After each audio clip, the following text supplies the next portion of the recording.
Basically, Everything Everywhere All at Once might just be one of the greatest movies of all time.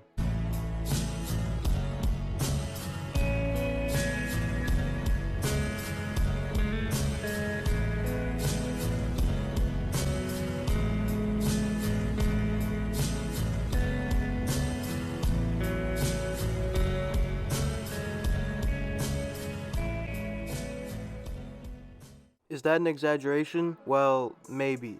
That's up for you to decide. But to me, it's not. Am I the most qualified person to be making an assertion like this? Probably not, but it doesn't matter. When I think of movies that are benchmarks in the history of cinema, I think of films like Moonlight, 2016. I'm not gonna let you go. Hey man, I got you. There you go. 10 seconds. And that right there, you're in the middle of the world. Parasite, 2019. 기호야! 야, 기호야! 창문 닫아, 창문! And Pulp Fiction, 1994. So dance good. All right.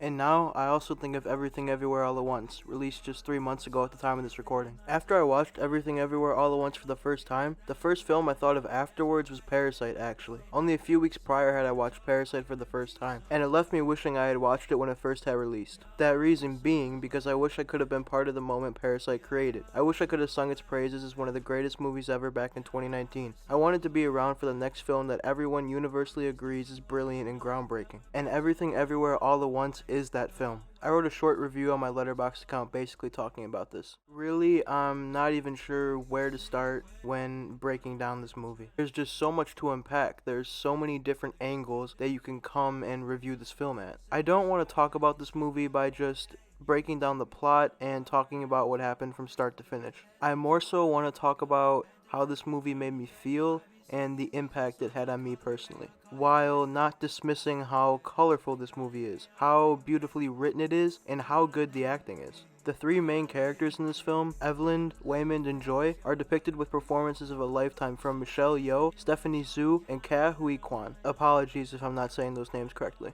I really can't get over how amazing of a job those three did in this movie. All of them made me cry. I really love how striking the montages of all the different Evelyns in all the different universes are.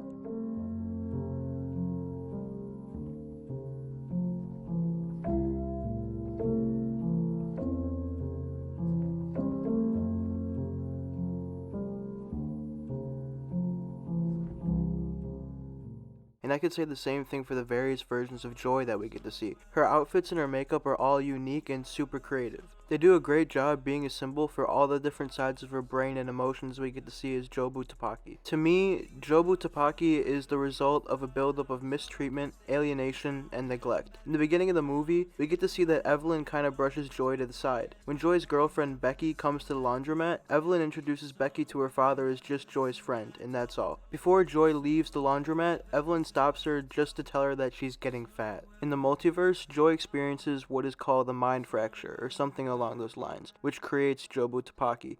I believe this could have been prevented had her mother just been more accepting and loving towards her. At the end of the first act of the movie, Evelyn purposely overwhelms herself to the point where she experiences a mind fracture as well, so she can be like Joy, in order to quote-unquote defeat her. I believe this illustrates Evelyn stepping into her daughter's own shoes. And then we get to the second act of the movie, where everything really starts to come together. This is essentially the beginning of a 40-minute period where I just couldn't control myself, starting with this scene. Please, be kind. Especially when we don't know what's going on. 我理解，但你不是一个服输的人，我也何尝不是？只是我们选择的处理方式不一样。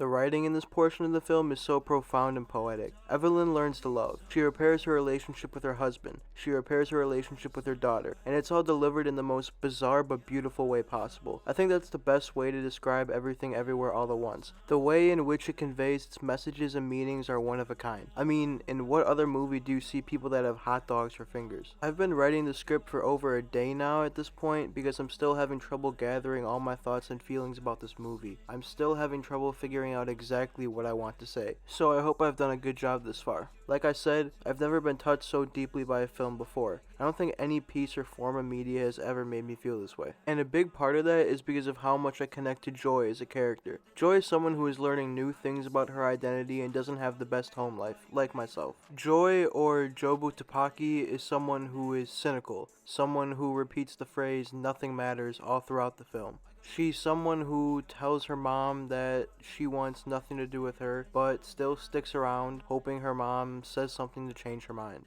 She's someone who, just like all of us, just needs to be loved and just needs to be supported. And that brings me to my favorite scene in the film, a scene at this point that might be one of my favorites of all time. Joy and Evelyn's talk outside the laundromat during the Chinese New Year party. Something that explains why you still went looking for me through all of this noise. And why? No matter what, I still want to be here with you. I will always want to be here with you. Everything Everywhere All at Once is my favorite film of all time, and it's not particularly close. I don't know if for me personally another film will ever top it. Now, I'm certainly open to another movie coming out that hits me even harder than this one did, even though it's really hard to imagine. But I guess I really just can't see when another movie this creative, vibrant, and powerful will come out. And you know what? That's perfectly fine.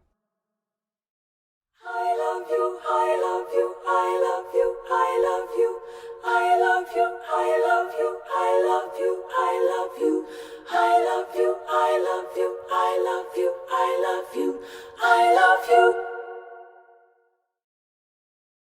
If you made it this far, then thank you so much, and I really hope you enjoyed this video. This was a video I had a lot of fun doing because of, everything that I already mentioned, how much I love this movie. I know it probably isn't the most in-depth or insightful video of all time, but I did my best, and I'm pretty happy with how it came out considering how long it took me to make it. I've been thinking about starting a YouTube channel for a long time, and ever since this movie came out, part of the reason I created this channel is because I wanted to do a video on this. And if you made it this far, then I hope that you've enjoyed it, so why not subscribe? Don't forget to leave a thumbs up. Any feedback in the comments would be appreciated. And yeah, until next time, I'll see you soon. Unfortunately, now I have another thing to add because this is my second time uploading this video, my third time finishing up this video because YouTube completely blocked the first time and I couldn't upload it, and then the second time I was able to upload it but then it got blocked.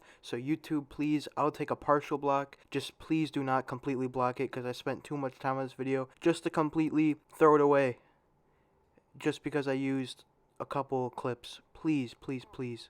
Oh, and also do not give me a copyright strike, I swear to God, please do not. That's it, bye.